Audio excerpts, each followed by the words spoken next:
MHz, AM 783 kHz ataupun melalui audio streaming kami di www.rri.co.id.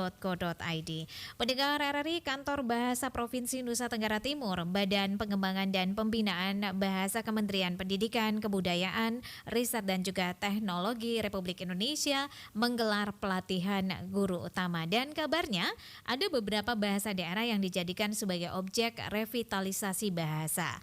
Nah, bahasa daerah apa sajakah dan apa sebenarnya tujuan dari kegiatan tersebut, pendengar? Kami akan ngobrol dengan Kepala Kantor Bahasa NTT, Elis Setianti. Radio Republik Indonesia, RRI Pro 1. Bu Elis, selamat pagi. Selamat pagi Mbak.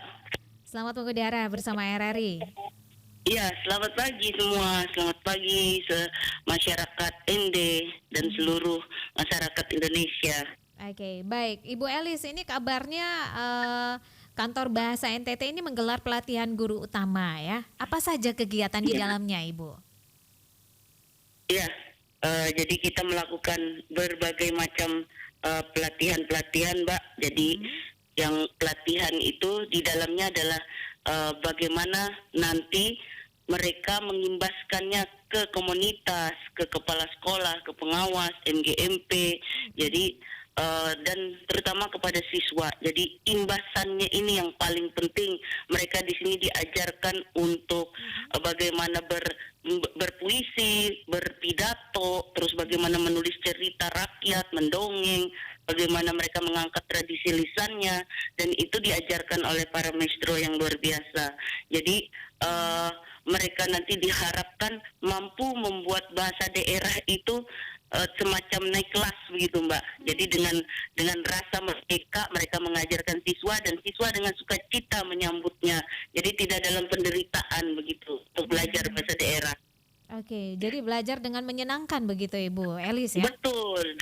Betul. Oke, untuk NTT sendiri ini kegiatannya dilakukan di mana? Ini pusatnya, kemudian berapa lama kegiatannya, Ibu Elis? Ada 5 tempat kami, Mbak. Jadi tempat. ada 5 tempat. Di mana Ya, saja, 5 Pak? tempat, 5 sasaran. Jadi bahasa daerah di NTT itu pertama kami melaluinya di bahasa Dawan. Jadi bahasa Dawan itu daerah Kabupaten Kupang, TTU, terus TTS, jadi 3 kabupaten itu. Jadi kami lakukan di SOE. Jadi sudah kami lakukan dan itu pelatihan yang sangat menyenangkan.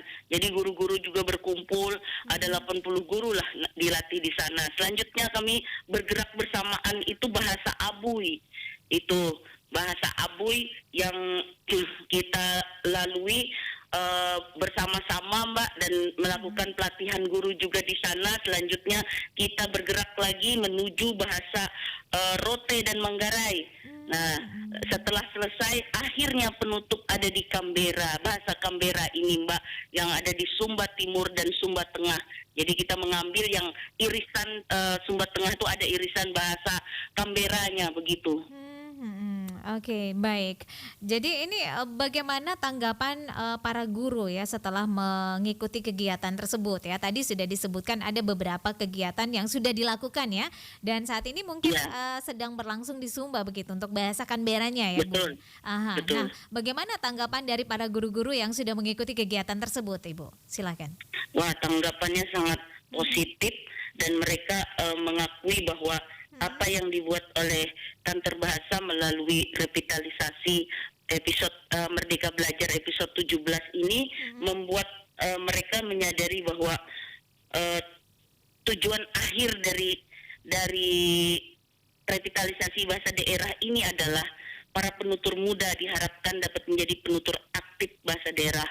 Nah, pada gilirannya memiliki kemauan untuk mempelajari bahasa daerah dengan penuh sukacita melalui media yang mereka sukai. Jadi sangat menyenangkan untuk guru-guru, Mbak.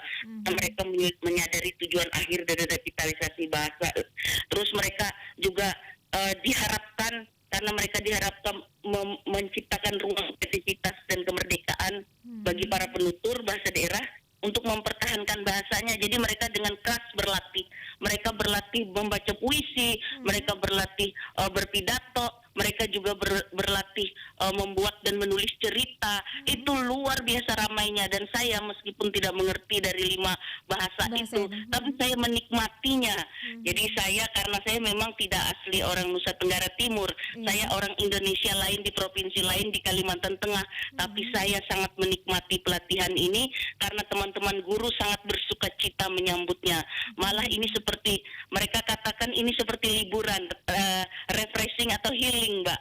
Jadi mereka mendapatkan sesuatu yang baru dari para maestro itu. Jadi begitu. Berarti ini semua dalam bahasa daerah ya, membacakan puisi, menuliskan cerita, begitu ya? Betul. Aha, ini luar biasa. Apakah ini baru pertama kali diselenggarakan oleh Kantor Bahasa di NTT, Ibu Elis? Ya, untuk Kantor Bahasa NTT, iya, kita mengikuti Merdeka Belajar episode ke-17 untuk revitalisasi bahasa daerah ini, iya. Tapi sebelum-sebelumnya program-program ini memang tidak secara khusus.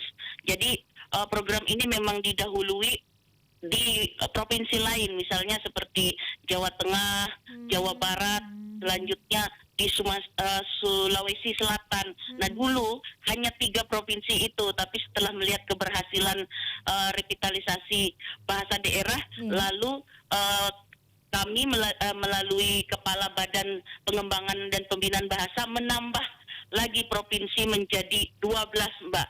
Jadi mudah-mudahan kalau ini berhasil, imbasnya ada, karena yang paling penting itu pengimbasannya, berapa ribu orang yang terkena imbas untuk revitalisasi dari bahasa daerah ini. Jadi nanti mereka memerlukan laporan-laporan orang-orang yang berlatih, orang-orang yang menikmati bahasa daerah, sampai pada akhirnya penutur jati bahasa daerah muncul, anak-anak itu menjadi penutur jati yang luar biasa. Nah, ini yang diharapkan, kalau sudah sampai puluhan ribu, maka akan bertambah lagi bahasa daerah di seluruh Indonesia untuk direvitalisasi, dan di NTT juga akan bertambah lagi bahasa yang direvitalisasi. Jadi begitu. Jadi ini menjaga dari kepunahan, menjaga dari tergerusnya bahasa oleh globalisasi, oleh perkawinan campur, dan banyak lagi masalah yang ada di situ, Mbak. Begitu. Ya, baik Ibu. Dan ini kenapa nih harus memilih 5 bahasa tadi di NTT, Ibu? Apa sih sebenarnya alasannya? Oh ya, jadi bahasa yang dipilih ini dari NTT ini, pertama 5 bahasa ini, kelima bahasa tersebut masuk dalam kategori mengalami kemunduran, Mbak. Itu pertama alasannya. Jadi mengalami kemunduran. Yang kedua, dalam konteks Nusa Tenggara Timur, kelima bahasa ini memiliki jumlah penutur yang banyak sekali secara kuantitas, namun belum tentu secara kualitas itu mahir. Nah, lalu yang ketiga, prospek jumlah generasi muda masih sangat mungkin untuk melaksanakan penyemaian revitalisasi di kalangan generasi muda ini. Lalu selanjutnya, kelima bahasa itu mewakili wilayah geografis provinsi NTT, seperti yang dikatakan Ploba Mora itu, Mbak ya, langsung. Revitalisasi bahasa daerah ini membutuhkan keterlibatan dan partisipasi aktif dari masyarakat penutur bahasa, karena bahasa ini yang kita pilih ini bahasa yang juga dipakai dari wilayah tetangganya, maka itu memerlukan partisipasi aktif. Terus terakhir itu ini diharapkan keberhasilan RBD pada 5 bahasa ini menjadi tolok ukur dalam revitalisasi bahasa pada bahasa-bahasa yang eksklusif, penuturnya sangat terbatas. Jadi nanti mungkin akan ada di ND kita, Mbak. Nah, begitu. Kami menanti ya. Iya. Oke, iya Ibu Elis, ini tadi sudah disampaikan alasan ya memilih 5 bahasa itu salah satunya adalah adanya kemunduran didapati seperti itu ya, data yang ada. Nah, Ibu Elis, kegiatan ini diselenggarakan apakah salah satunya karena memang penutur dari bahasa daerah yang ada di NTT ini boleh dikatakan sudah semakin berkurang atau minim, ataukah seperti apa nih? Adakah tujuan lainnya mungkin Ibu? Ya, jadi ini termasuk kita mendapatkan mandat perlindungan bahasa dan sastra Indonesia dari beberapa undang-undang, Mbak. Jadi undang-undang itulah yang membuat kita memberikan perlindungan kepada beberapa bahasa yang dianggap mau punah, seperti Undang-Undang NKRI 1945 pasal 32 ayat 22 itu bahasa daerah sebagai kekayaan budaya nasional. Nah, itu pertama yang kita mandat pertama dari Undang-Undang NKRI 1945 pasal 32 ayat 2 ini tentang bahasa daerah. Lalu Undang-Undang nomor 24 tahun 2009, Mbak, tentang bendera, bahasa, lambang negara, serta lagu kebangsaan. Jadi seperti itu. Terus peraturan pemerintah nomor 57 2014 tentang pengembangan, pembinaan, dan pelindungan bahasa dan sastra, serta peningkatan fungsi bahasa Indonesia. Lalu Undang-Undang nomor 23 tentang pemerintahan daerah, khusus pembagian urusan pemerintah, konsekuensi antara pemerintah pusat dan daerah, provinsi dan daerah, kabupaten kota untuk bidang bahasa dan sastra.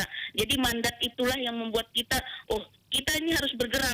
Kalau tidak dari sekarang, kapan lagi? Jadi Undang-Undang nomor 24 tahun 2009 lebih lagi memberikan kita mandat itu, Mbak, karena di dalam pasal 41 ayat 1, 2, dan 3 itu menyatakan bahwa pelindungan bahasa dan sastra Indonesia dilakukan secara bertahap, sistematis, dan berkelanjutan dalam lembaga kebahasaan pada badan bahasa. Terus pasal 42 ayat 1 dan 2 dan 3 itu pelindungan bahasa dan sastra daerah dilakukan secara bertahap, sistematis, dan berkelanjutan oleh pemerintah daerah di bawah koordinasi lembaga kebahasaan. Nah, disitulah kita melaksanakan. Jadi kita regulasi yang kita pakai itu, Mbak. Oke, baik. Apakah ini nantinya akan memasukkan salah satu mata pelajaran bahasa daerah ke dalam kurikulum Merdeka Belajar begitu, Ibu Elis? Nah, Ke depannya? semua, iya betul. Jadi semua kemarin itu pusat mengharapkan bahwa dalam di kelas dasar itu wajib menggunakan bahasa daerah nantinya. Jadi seperti itu. Nah, di setiap tempat yang kami datangi, baik berbahasa Dawan, baik Manggarai, baik Kembera yang sekarang atau Abui, Mbak, itu semuanya menginginkan ada kurikulum bahasa daerah, dan mereka meminta dinas pendidikan juga melegalisasikannya. Mereka juga minta pemerintah daerah, dinas pendidikan meminta kepada bupati untuk mengetok palu ketok palu untuk menggunakan kurikulum itu. Tetapi di Manggarai Timur tanggal 17 Agustus ini, Mbak, mereka sudah mengeluarkan kurikulum berbahasa daerah di sekolah dasar. Wow, Itu ini Manggarai lebih cepat Timur. ini ya. Iya, lebih cepat. Nah, kalau untuk Manggarai sendiri, Manggarainya mereka menunggu bupati ketok palu. Untuk Kambera sendiri itu mereka sudah terlebih dahulu membuat itu. Sebenarnya jadi kurikulumnya, Mbak, tetapi tidak digunakan atau dilanjutkan sampai sekarang. Jadi sebenarnya di setiap daerah itu memiliki, tetapi saya juga kaget karena apa? Dulu pada saat sekolah 9 tahun itu, Mbak, di orde baru apa orde lama ya? Orde baru ya. Itu masyarakat dilarang berbahasa daerah. Jadi ada ketakutan tersendiri dari guru-guru untuk mengajarkan bahasa daerah kepada sekolah-sekolah, takut dimarahi orang tuanya atau takut pemerintah juga marah. Jadi mereka memohon ada perlindungan, ada payung hukum untuk mereka. Maka dari itu mereka mengharapkan kurikulum itu ada. Tetapi saya senang sekali karena Manggarai Timur tanggal 17 Agustus ini sudah ketok palu, sudah keluar kurikulum untuk berbahasa daerah, Mbak. Oke, ini sangat luar biasa, Ibu ya, semangatnya ini untuk menggelorakan dan juga untuk terus menjaga ya aset yang kita miliki ya. Salah satunya adalah bahasa daerah ini, Ibu ya. Oke, baik. Banyak pesan mungkin yang sudah Ibu sampaikan kepada guru-guru ya yang mengikuti kegiatan tersebut, mewakili 5 bahasa tadi ya.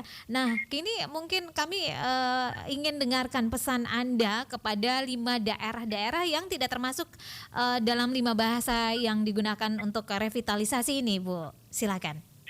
Iya, jadi untuk seluruh masyarakat ND, untuk guru-guru yang nantinya juga akan terpilih menjadi seorang guru utama, ya siap-siap saja. Tetapi sebenarnya yang paling penting, walaupun kami hanya menyasar 5 bahasa dulu menurut riset ya, tetapi Anda bisa mengimbasnya ke seluruh sekolah yang ada di Nusa Tenggara Timur seperti di ND. Silahkan memulainya Mbak, memulai untuk mengajarkan bahasa daerah di sekolah dasar.